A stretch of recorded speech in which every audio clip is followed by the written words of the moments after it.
Karena menurut saya nggak ada bakat orang Indonesia jadi teroris lah. Orang Indonesia ini sangat ramah, sangat santun, dan sudah teruji ya. Sebelum ada undang-undang teroris ini, teroris nggak ada juga. Kan bom Bali aja kemarin yang mengawali undang-undang teroris ini. Sebelum bom Bali nggak ada teroris. Begitu bom Bali, undang-undangnya dibuat, langsung teroris muncul di mana-mana. Sebelum ada undang-undang, terorisnya nggak ada. Begitu ada undang-undang, muncul di mana-mana. Dan ini mendesak undang-undangnya diselesaikan. Yang kena tikam pun ada. Dan itu disebut teroris juga. Nanti saya takut ada orang kesandung kepalanya karena ada bandul di jalan, itu pasti yang buat teroris juga. Jadi ini luar biasa menurut saya. Dan ini memang harus diklarifikasi lah. Jangan dibiarkan kita rancu dengan pemahaman, dengan standar. Harus jelas bahwa teroris itu apa, tindak pidana teroris itu apa.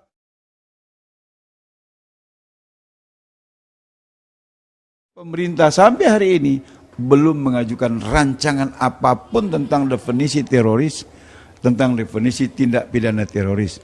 Jadi kalau mau didesak cepat selesai, tolong desak dong pemerintah. Karena ini usulan dari pemerintah supaya melengkapi konten RUU ini sesuai dengan kebutuhan yang berkembang dalam diskusi di Pansus dan di Panja. Jangan seakan-akan ini kesalahannya ada pada DPR. Perlu dicatat, ini bukan inisiatif DPR. Ini inisiatif pemerintah.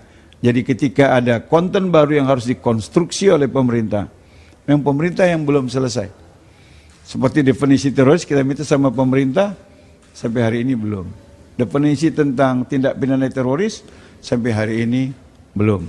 Lalu kita dikatakan melambat-lambatkan pembahasan. Nah, kita nggak tahu. Dan saya patut mencurigai itu semua.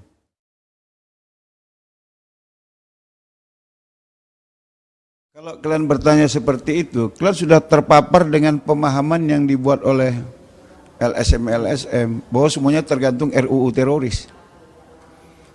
Kalau hari ini teroris itu alamatnya kepada umat Islam, itu memang desain.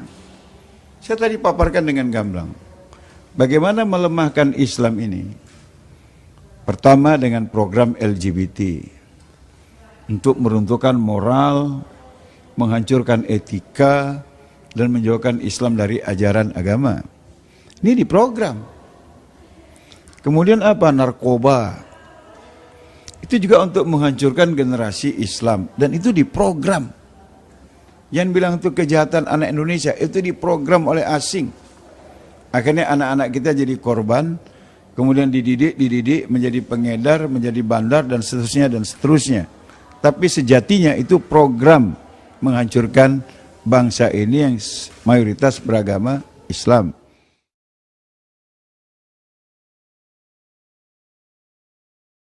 Kemudian juga terorisme.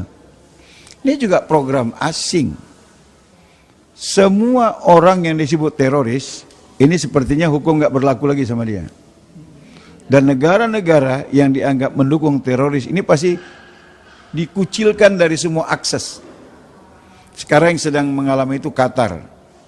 Dikucilkan dulu Irak, Libya, Afghanistan. Ini seakan-akan kalau ada adik kandung kita di Afghanistan, kita ngasih uang ke sana, kita udah mendukung teroris itu. Ada anak kandung kita yang sekarang berada di Qatar, kemudian kita kirim uang ke sana, kita disebut teroris itu. Pokoknya perlakuan terhadap Islam ini kalau sudah dikatakan terlibat teroris, dia harus dikucilkan dari siapa saja, harus diputus semua aksesnya. Dan kalau itu menimpa pribadi-pribadi umat Islam, ini tidak akan ada yang berani menolongnya. Bahkan didesain sedemikian rupa, orang kampungnya pun bikin pernyataan menolak jenazahnya dimakamkan di kampung ini. Itu pasti desain. Tidak mungkin itu gerakan dari orang kampung itu sendiri. Bullshit. Ya, bullshit. Itu desain untuk menggambarkan betapa ngerinya ini situasi yang terjadi, gitu ya.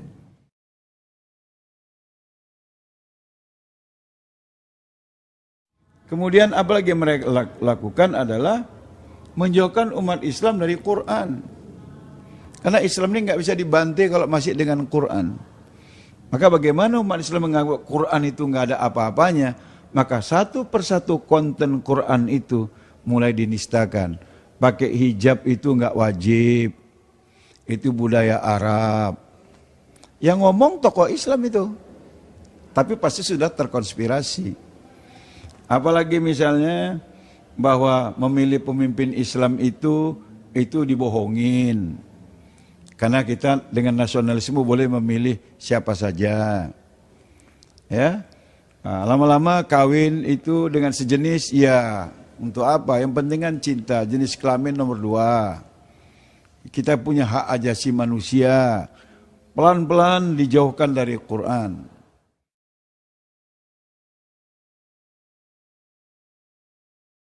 Jalan dengan itu, pembawa-pembawa ajaran Quran ini juga harus dihabisi. Siapa itu? Ulama-ulama.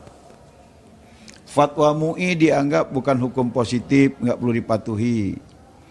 Fatwa MUI itu kemarin main-main, tidak dilaksanakan dengan cara yang benar. Ulama-ulama dikriminalisasi. Ya Habib Rizik sekarang jadi tersangka dengan desain telepon porno. Padahal waktu Ahok buat statement Al-Maidah 51, Buniani duluan tersangka. Artinya apa? Ada verifikasi data, validasi rekaman. Baru kemudian Ahok. Nah, waktu Habib Rizik pertanyaannya, yang mengunggah udah ditahan, udah diperiksa. Malah aparat bilang yang buat orang Amerika. Nah, waktu ini ada terduga anaknya Jokowi yang buat statement aneh-aneh itu, yang mengunggah itu, yang mengadukan justru yang diperiksa. Anaknya Jokowi masih aman-aman saja. Nah ini kan semuanya upaya menjauhkan kita tadinya dengan Quran, yang kedua dari pembawa-pembawa suara-suara Al-Quran. Untuk apa? Lagi-lagi untuk melemahkan. Baru yang ketiga, membuat citra-citra negatif.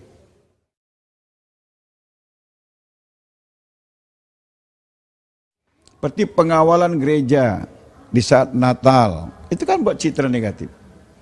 Apa iya umat Islam ganggu orang di gereja? Enggak ada. Cerita yang dibakar itu justru masjid-masjid yang kena bakar. Itu pembakarnya enggak pernah dapat persoalan dan tidak gara-gara itu kemudian masjid di Tolikara misalnya dikawal polisi, enggak ada. Terus enggak ada orang di gereja yang dibakar, tapi gerejanya dikawal polisi. Ini kan mencitrakan seakan-akan umat Islam Indonesia radikal, anarkis. Sehingga umat Kristen nggak bisa Natal kalau tidak dikawal oleh polisi. Ini kan buat citra negatif. Waktu kita 4.11 aman, damai, sentosa, rapi di Jakarta, maka polisi nembaki ulama. Baru berita yang muncul, demo anarkis. Waktu 212 demonya luar biasa, aman, rapi, bersih, tertib, aman, damai, sopan, santun, segala macam. Hari Jumat, hari Minggu mereka bikin demo kebinekaan yang meluluh lantakkan norma-norma karena melanggar undang-undang, melanggar perda, dan lain sebagainya. Hanya untuk mempertahankan stigma mereka, Islam itu jelek, Islam itu intoleran, Islam itu radikal, anarkis. Jadi kalau ada tampilan yang bagus, ini harus segera ditutup dengan berita baru. Dan ini harus difahami oleh aktivis-aktivis Islam. Ya, mereka harus benar-benar menyadari situasi ini.